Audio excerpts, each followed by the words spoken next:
नमस्कार, मी हेमंत देसाई ऑफिशियल या माझ्या यूट्यूब चॅनलमध्ये मनापासून स्वागत। दोस्तांनो, देवेंद्र फडणवीस यांनी 2-3 दिवसापूर्वी अशी घोषणा केली की मी पुन्हा लढणार आहे, मी पुन्हा लढेन।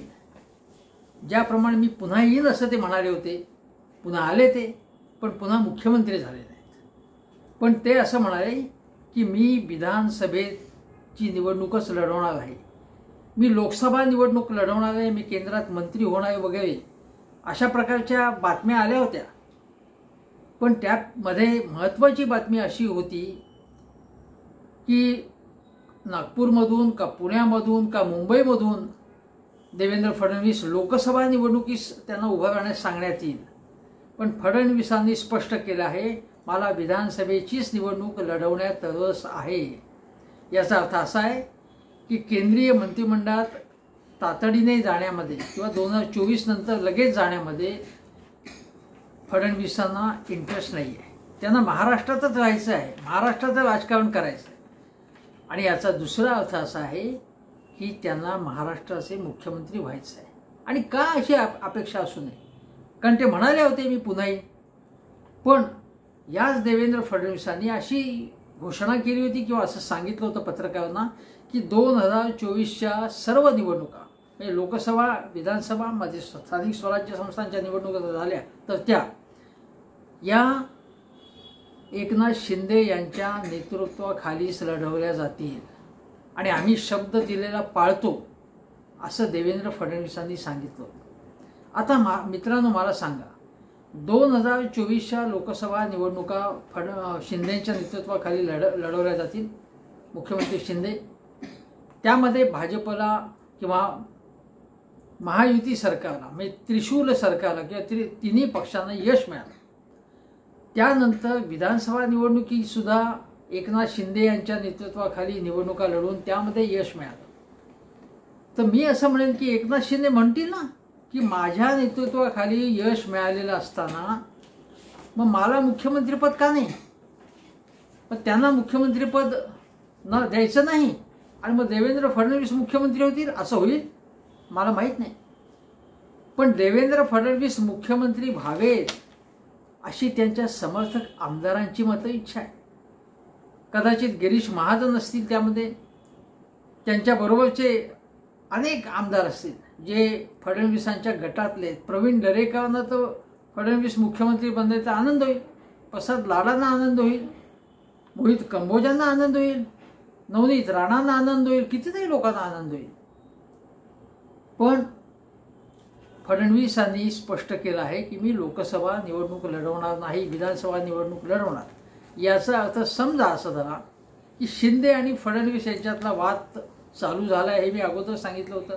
सुप्त संघर्ष सुरू झालेला आहे, सुप्त स्पर्धा आहे त्यांच्यामध्ये, हे तर स्पष्ट झालेलंच आहे, वेगवेगळ्या निमित्ताने स्पष्ट झालं आहे। म्हणजे मराठा आंदोलन हे त्याचं ताजं निमित्त आहे आणि मराठांच्या मीच तारणहार आहे अशा प्रकारचा दावा देवेंद्र फडणवीस अप्रत्यक्षपणे त्यांच्या माणसांतर्फे करतायत। पण तो विषय थोडासा आपण बाजूला ठेवू। समजा देवेंद्र फडणवीस जर मुख्यमंत्री पुन्हा झाले, एकनाथ शिंदेना तेवढं यश मिळालं किंवा त्यांना बाजूला केलं समजा, तर ते सगळ्यांनाच आवडेल का भाजपमध्ये? नितीन गडकरींना ते आवडेल का, जे केंद्रात मंत्री आहेत? ते तर स्पष्टपणे बोलतात। आणि गडकरी साहेब तर असं म्हणाले होते आत्ता अलीकडे की महाराष्ट्रात आमची कोणाशी युती आहे, शिवसेनेशी आमची युती आहे, म्हणजे एकनाथ शिंदे गटाशी। अशा प्रकारची कमेंट पास करून त्यांनी एकनाथ शिंदे गट म्हणजे शिवसेना नाहीच, उद्धव ठाकरे गट म्हणजे शिवसेना असं अप्रत्यक्षपणे सांगितलं होतं, सूचित केलं होतं। हे लक्षात घ्या। गडकरी आणि देवेंद्र फडणवीस यांचे संबंध जेमतेम आहेत, फारसे जवळचे संबंध नाही आहेत, फारसे सौहार्दाचे संबंध आहेत असा दावा कोणीही करत नाही। कुठल्याही पक्षामध्ये वेगवेगळे गट असतात, तसे गडकरी गट आहेच। आणि देवेंद्र फडणवीस हे प्रत्येक गोष्ट गडकरींना विश्वासात घेऊन मुख्यमंत्री असताना करत होते अशातला बिलकुलच भाग नाही। मोदी आणि शहा यांचा त्यांनी विश्वास संपादन केला आहे।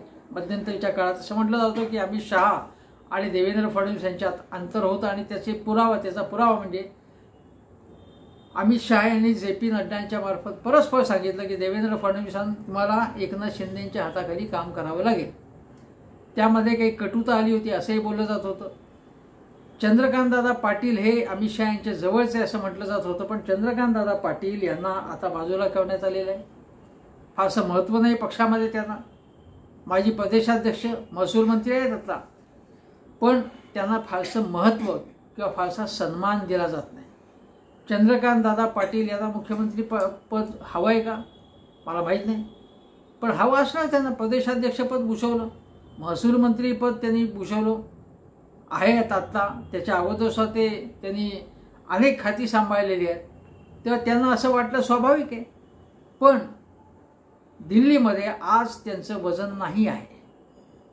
चंद्रकांतदादा पाटील यांना देवेंद्र फडणवीस पुन्हा मुख्यमंत्री बनलेलं आवडेल का मला तसं बिलकुल वाटत नाही त्यांना आवडेल असं.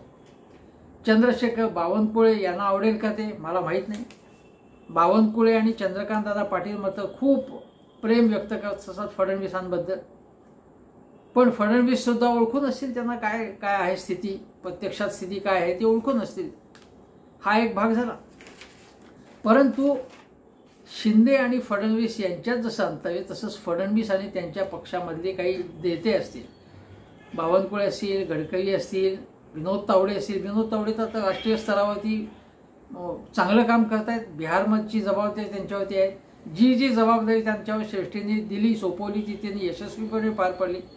आणि त्यांना माहिती आहे की त्यांना इकडनं महाराष्ट्राच्या रिंगणातनं कोणी बाहेर फेकलं, पंकजा मुंडेंना कोणी बाहेर फेकलं हे पंकजाताईंना माहिती आहे. त्यामुळे देवेंद्र फडणवीस हे पुन्हा मुख्यमंत्री झालेले भाजपमधल्या अनेक लोकांना आवडणार नाही, ज्येष्ठ लोकांना आवडणार नाही आहे. अगदी सुधीर भाऊ मुनगंटीवार यांनाही ते कितपत आवडत असेल याची शंका आहे. प्रत्यक्षात जाहीरपणे सगळेजण देवेंद्रजींबद्दल प्रेम व्यक्त करणं, आदर व्यक्त करणं ही एक पद्धत आहे, प्रथा आहे, पण राजकारणात या गोष्टी चालतात. हा एक भाग झाला. आता मला असं तुम्हाला सांगायचं आहे की देवेंद्रजी असं म्हणाले की निवडणुका जवळ आल्या, लोकसभा नंतर विधानसभा, की अनेक काँग्रेस नेते भाजपत प्रवेश करणार आहेत, अनेक नेते रांगेत आहेत असं ते म्हणाले. म्हणजे पक्ष फोडण्याची त्यांची सवय जी आहे ती आता चटकच लागली त्यांना. एखाद्याला म्हणजे जशी शिकार करण्याची वाघाला सवयच असते ती, त्याप्रमाणे ही शिकार करण्याची त्यांना सवय लागलेली आहे.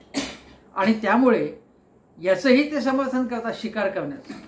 आणि बघा मी तुम्हाला सांगतो की ते असं म्हणाले मध्यंतरी देवेंद्रजी की 2019मध्ये उद्धवजींनी बेईमानी केली, ती बेईमानी त्यांनी आमच्याशी केली आणि म्हणून आम्हाला कूटनीती वापरायला लागली. महाभारतात ते सांगितलं, महाभारतासह कूटनीती वापरलेली आहे. पण महाभारतात कूटनीती वापरल्यामुळे मग देवेंद्रजींना तशा प्रकारची कूटनीतीचा अवलंब करणं स्वाभाविक आहे त्यांना, कारण महाभारताचा आदर्श आहे त्यांच्यापुढे. ते स्वतःला चाणक्य समजतात का नाही माहिती नाही, त्यांचे समर्थक त्यांना चाणक्य समजतात. ठीक आहे.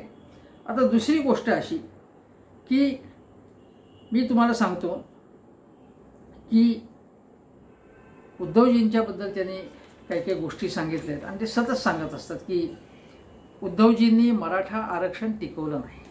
आता मी तुम्हाला सांगतो, पृथ्वीराज चव्हाण यांनी मुख्यमंत्री असताना नारायण राणेची समिती नेमली आणि त्यांनी आरक्षण मराठा समाजाला दिलं. त्यानंतर देवेंद्रजी मुख्यमंत्री झाल्यानंतर जजमेंट आलं आणि ते आरक्षण फेटाळण्यात आलं न्यायालयामध्ये.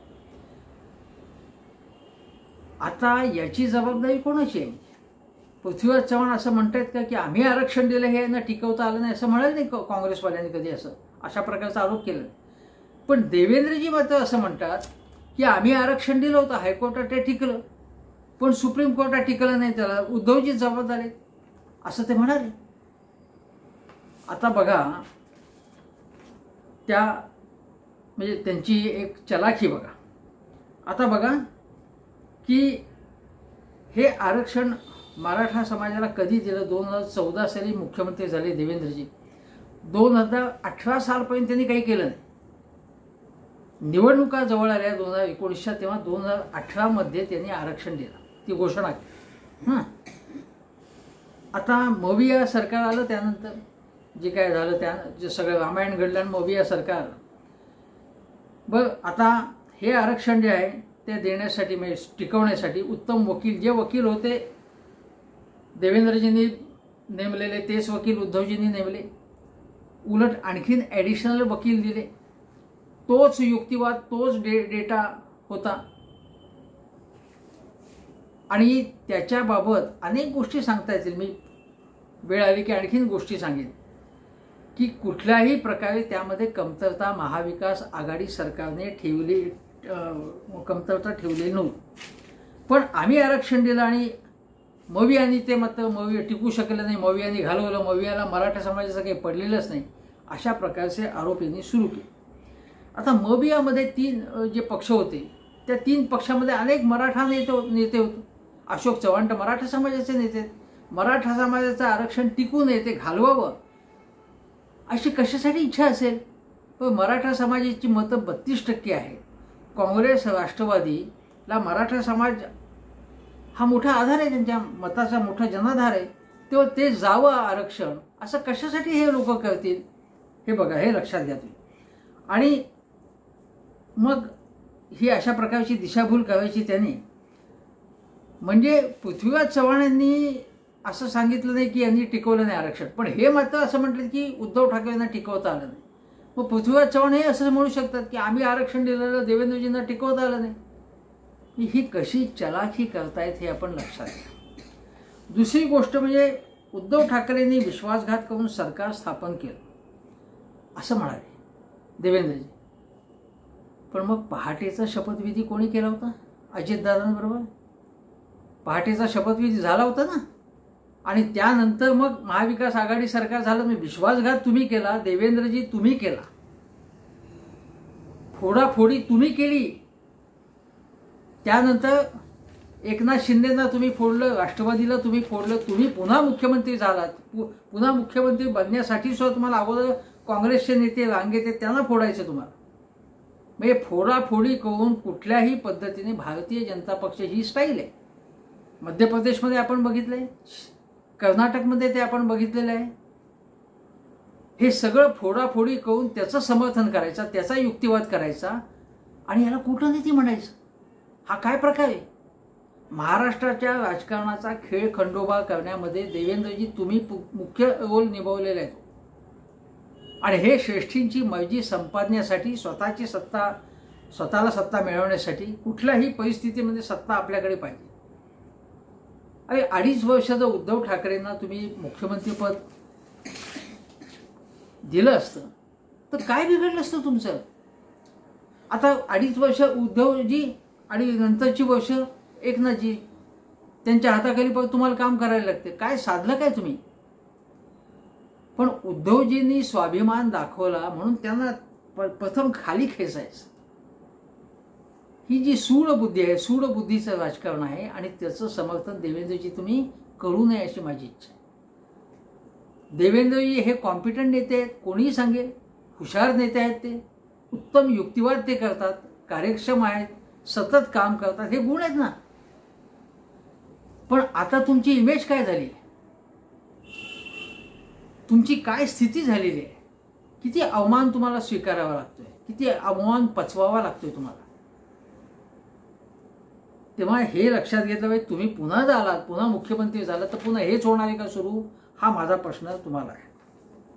आता 2014ची एक गोष्ट सांगू.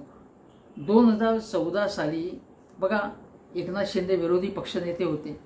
ते विरोध कसा करत होता, तो कुचकामी विरोध होता. काहीच विरोधी पक्षनेते म्हणून त्यांची काही कामगिरीच नव्हती.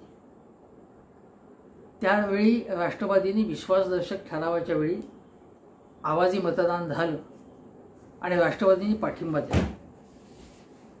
त्यावेळी काँग्रेसने आणि शिवसेनेने विरोध केला होता देवेंद्र फडणवीस सरकारला, कारण विरोधी पक्ष होता आणि उद्धवजींनी सांगितलं होतं की विरोध करायचा.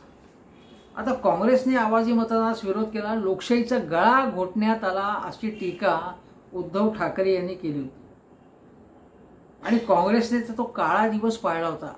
त्यावेळी राज्यपाल विद्यासागर राव होते. त्यांच्या भाषणामध्ये अडथळे आणले म्हणून 5 काँग्रेस आमदारांना निलंबित करण्यात आलं होतं त्यावेळी. म्हणजे शिवसेना आणि काँग्रेसने एकत्रितपणे हे म्हणतात ना, काँग्रेसच्या मांडीला मांडल्यावर तेव्हापासूनच काँग्रेस आणि त्यांचं सहकार्य झालं होतं एक प्रकारे. देवेंद्र फडणवीस सरकारला त्यांनी विरोध केला होता. पण मग काय झालं? मग असं झालं की एकनाथ शिंदे यांनी एक प्रकारे आपल्याकडे आपली ताकद दाखवायचा प्रयत्न सुरू केला. आणि मग कदाचित असं वाटलं असू शकतं की उद्धव ठाकरे यांना की कदाचित शिवसेनेचे आमदार फुटतील, ते फोडण्याचा प्रयत्न होईल.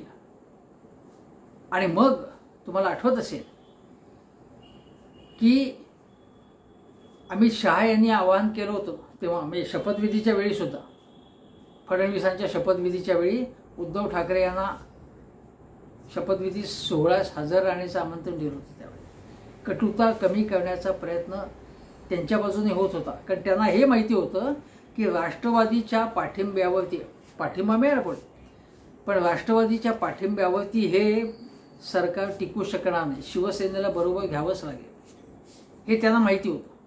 उद्धव ठाकरे यांचा पाठिंबा असल्याशिवाय हे सरकार टिकू शकणार नाही.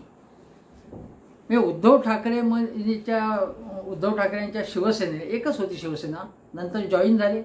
मग एकनाथ शिंदे यांना मंत्रिपद मिळालं, समृद्धी महामार्ग झाला. आणि मग शिंदे यांना सुद्धा राजकीय समृद्धी कशी मिळाली हे आपण पाहिलं.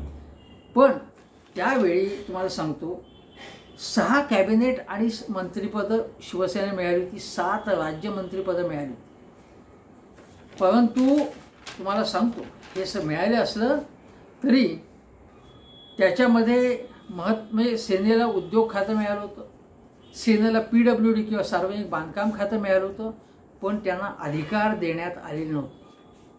सगळा अजेंडा त्या खात्यांचा अजेंडा सेट करत होते फडणवीस. सर्व महत्त्वाचे निर्णय फडणवीसच घेत होते, हे आपण लक्षात घ्या. त्यामुळे फडणवीसांच्या मंत्रिमंडळातले सुभाष देसाई आणि उद्धवजींच्या मंत्रिमंडळातले सुभाष देसाई, उद्धवजींनी सुभाष देसाईंना अर्थातच स्वातंत्र्य मोठंच दिलं होतं, मोकळीकच दिली होती त्यांना, कारण उद्धव ठाकरे मुख्यमंत्री होते आणि सुभाष देसाई त्यांचे अत्यंत सिनियर मोस्ट नेते. पण फडणवीसांनी त्यांना उद्योगमंत्री म्हणून फारसा वाव दिला नव्हता तेव्हा. हा फरक लक्षात घ्या तुम्ही. आणि दुसरी गोष्ट अशी की सेनेने त्यावेळी उपमुख्यमंत्रीपद मागितलं होतं, म्हणजे शिवसेनेने उद्धव ठाकरे यांनी. 2014ची गोष्ट सांगतो, ते त्यांना देण्यात आलं नाही. गृहमंत्रीपद त्यांना दिलं नाही. हे उपमुख्यमंत्रीपद कोणाला होऊच दिलं नाही फडणवीसांनी, आणि गृह खातं स्वतःकडे ठेवलं. सर्व पॉवर स्वतःच्या हाती देवेंद्र फडणवीसांनी ठेवली, ती शेअर केली नाही. आपल्या इव्हन भाजपच्या मंत्र्यांना सुद्धा फारसा काही शेअर नव्हता. सर्व मंत्रिमंडळावरती सरकारवर पूर्णपणे देवेंद्र फडणवीसांनी आपली छाप ठेवली, कोणाला फारसा वाव दिला नव्हता. श्रेष्ठींची भेट घ्यायची असेल तरीसुद्धा देवेंद्र फडणवीसांची परवानगी, काही महत्त्वाचं स्टेटमेंट द्यायचं असेल तर प्रदेशाध्यक्षापेक्षा फडणवीसांना विचारूनच स्टेटमेंट द्यायचं प्रवक्त्यांनी, नेत्यांनी. संपूर्ण पक्षावरती देवेंद्रजींची पकड तेव्हा होती. ही पकड तेव्हा होती, पकड आताही आहे, पण तेव्हा अधिक पकड होती देवेंद्रजींची. आणि देवेंद्रजींना असा अधिकार स्वतःला पाहिजे. आज तो अधिकार त्यांच्याकडे नाही आहे आणि त्याच्यामुळे चढफड होती आहे त्यांची. बघा, जालन्याला लाठीमार झाला, त्यानंतर देवेंद्रजींनी माफी मागितली आणि आता भुजबळांच्या मार्फत देवेंद्रजींचं एक प्रकार त्या लाठीमाराचं समर्थन केलं जातं आहे आता. पण त्याचवेळी RTIच्या माध्यमातून मग खुलासा झाला, सरकारने खुलासा केला की मी आधी की चौकशी करू. आता हेच सरकार चौकशी करणार, ती कितपत महाशक्तीचे प्रतिनिधी म्हणजे देवेंद्र फडणवीस, त्यांच्यावर ताशेरे कसे ओढले जातील. आणि अशा सूचना लाठीमाराच्या, मी म्हणत नाही की त्यांनी आदेश दिले, आरोप झाला होता तसा, पण अशा सूचना समजा दिल्या असतील, काही आदेश दिले असतील तर ते आदेश लेखी स्वरूपात कोणी देत नाही. सिग्नल दिला जातो, एक प्रकारे अप्रत्यक्षपणे सूचित केलं जातं अशा गोष्टी. पण मावळला जेव्हा लाठीमार झाला, जेव्हा लोकशाही आघाडी सरकार होतं, तेव्हा अजितदादांना टार्गेट केलं होतं ना या लोकांनी, भाजपच्या लोकांनी. पण आता मात्र आमचा काही संबंध नाही. ही महाशक्ती आहे देवेंद्र फडणवीसांची, हे लक्षात घ्या. आणि जरांगे पाटील यांच्यावरून देवेंद्र फडणवीस आणि एकनाथ शिंदे यांच्यातले मतभेद तीव्र झालेले आहेत, संघर्ष पेटलेला आहे. आणि जरांगेंनी सांगितलं आहे लाठीमारचे आदेश जर गृहमंत्र्यांनी दिले असतील, फडणवीसांनी, तर कोणी दिले आदेश? सांगा ना, कोणी दिले आदेश? का केला लाठीमार त्यांनी? असा त्यांनी प्रश्न विचारलेला आहे, हे लक्षात घ्या. आपण जरांगे पाटील एकनाथ शिंदेंना टार्गेट करत नाही, हे मी पुन्हा पुन्हा आपल्याला सांगतो आहे. आता आणखीन एक गोष्ट, मध्यंतरी देवेंद्रजींनी सांगितलं होतं की विधानसभेमध्ये 152 जागा या महायुतीच्या येतील आणि जास्तीत जास्त महाविजय आमचा मिळेल. म्हणजे विधानसभेच्या वेळी, लोकसभेच्या वेळी 45 जागा आम्हाला मिळवायच्या आणि यासाठी आम्ही जितक्या जागा भाजपला लढवाव्या लागतील तितक्या आम्ही लढवू, असं त्यांनी सांगितलेलं होतं. बावनकुळे यांच्या स्टेटमेंटमुळे तर गोंधळ झाला होता. म्हणजे त्यांनी सर्व सगळ्या भाजपजवळ सगळ्याच जागा लढवते का, सगळ्या ठिकाणी त्यांनी आपले उमेदवारांची चाचपणी सुरू केली, अशा प्रकारची स्टेटमेंट सुरू झाल्यानंतर मग एकनाथ शिंदेही नाराज झाले, हे आपण लक्षात घ्या. फडणवीस असं म्हणाले की एकनाथ शिंदेची आमची भावनिक युती आहे आणि ती 25 वर्षांची युती आहे. आता 25 वर्षांची युती शिवसेनेबरोबर होती, जी युती तुटली त्यावेळी एकनाथ शिंदे हे काही निर्णय घेण्याच्या स्थितीमध्ये बिलकुलच नव्हते. ते शिवसेनेच्या अनेक नेत्यांपैकी ते एक नेते होते. पुढे उद्धव ठाकरे यांनीच त्यांना महत्त्व दिलं. मग ती भावनिक मैत्री ही शिवसेनेशी म्हणजे उद्धव ठाकरेंशी होती त्यांची, ते तुटलं त्यांचं. आणि ते म्हणाले की दादांशी म्हणजे अजितदादांशी आमची राजकीय मैत्री आहे. आता एकनाथ शिंदेची जी भावनिक मैत्री आहे त्या मैत्रीमध्ये मात्र काही बाधा निर्माण झाली आहे का? आता तो जिव्हाळा, ते प्रेम दिसत नाही आता. उलट गैरसमज झाले होते मध्यंतरीच्या काळात अनेक, तुम्हाला माहिती असेल, जाहिरातीवरून गैरसमज झाले होते, मराठा आरक्षणाच्या मुद्द्यावरून गैरसमज झाले होते, चंद्रशेखर बावनकुळे यांच्या एक प्रकारे स्वबळाच्या पवित्र्यामुळे नाराजी निर्माण झाली शिंदे गटामध्ये आणि स्टेटमेंट्सवर दिली गेली एकमेकांच्या विरोधात. म्हणून काही शिंदे गटातल्या मंत्र्यांच्या किंवा नेत्यांच्या स्टेटमेंट्सवरून फडणवीसांच्या जवळच्या नेत्यांनी, आमदारांनी त्याला उत्तर दिलेलं होतं. त्यामुळे तो जिव्हाळा आणि ते प्रेम राहिलं.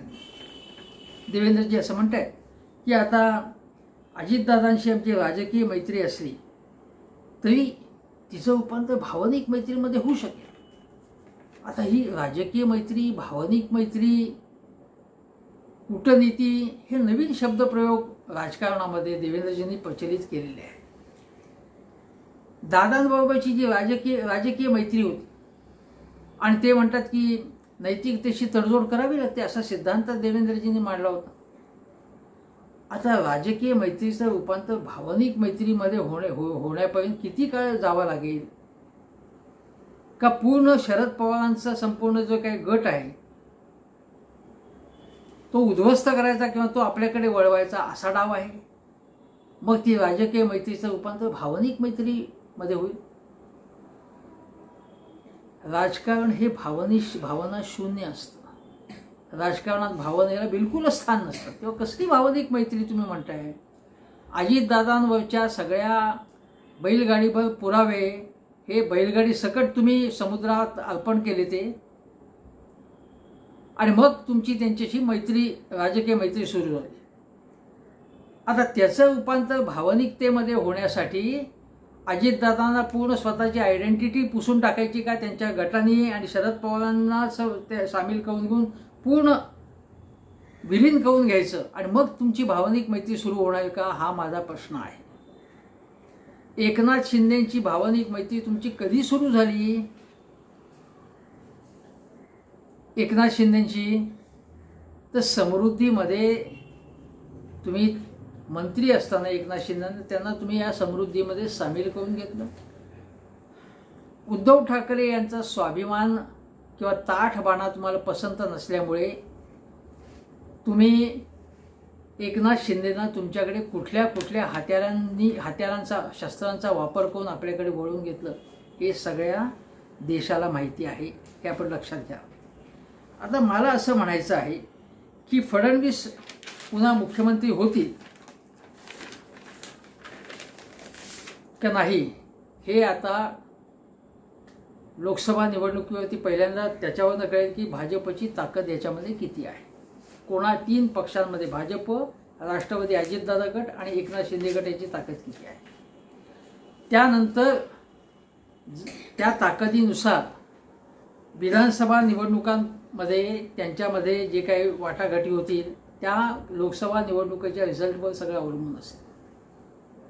लोकसभा निवडणुकीमध्ये जर फडणवीस चांगला रिझल्ट महाराष्ट्राच्या भाजपतर्फे देऊ शकले तर त्यांना पुन्हा येईन असं म्हणता येईल किमान पक्ष.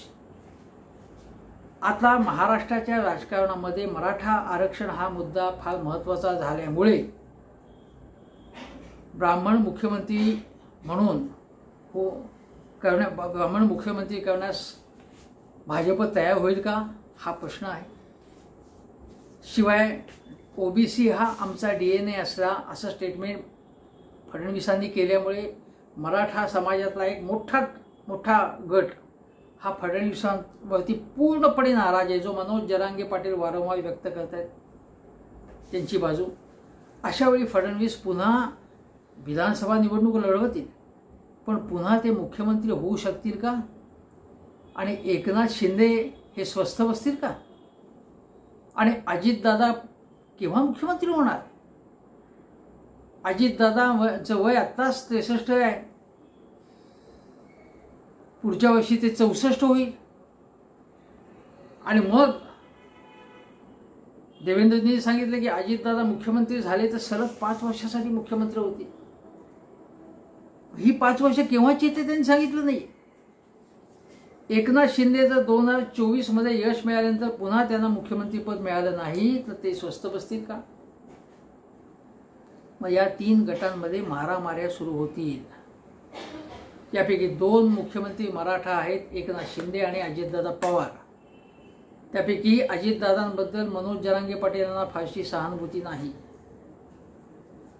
तेव्हा एक लक्षात घेतलं पाहिजे की एकनाथ शिंदे गट हा मराठा समाजाचं जास्त प्रतिनिधित्व करतो. भारतीय जनता पक्षाचा DNA हा ओबीसी आहे आणि अजितदादा गट हा मराठा समाजाचं प्रतिनिधित्व करत असला, मराठा बहुल पक्ष असला तरीसुद्धा त्यापैकी अनेकांना कुणबी म्हणून घेणं आवडत नाही.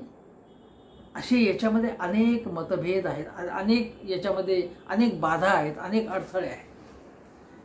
तेव्हा देवेंद्र फडणवीस पुन्हा विधानसभेची निवडणूक लढवणार याच्यामुळे काही लोकांना आनंद होईल, पण काही लोकांना, काही चंद्रकांत दादा असतील, बावनकुळे असतील, तावडे असतील, गडकरी असतील, यांना किती आनंद होणार हे मला माहिती नाही. पण फडणवीस तर म्हणतायत की मी पुन्हा लढेन आणि ते पुन्हा जेव्हा लढतील आणि पुन्हा ते जिंकून येतील तेव्हा मग कोण मुख्यमंत्री होणार हाच खरा प्रश्न आहे.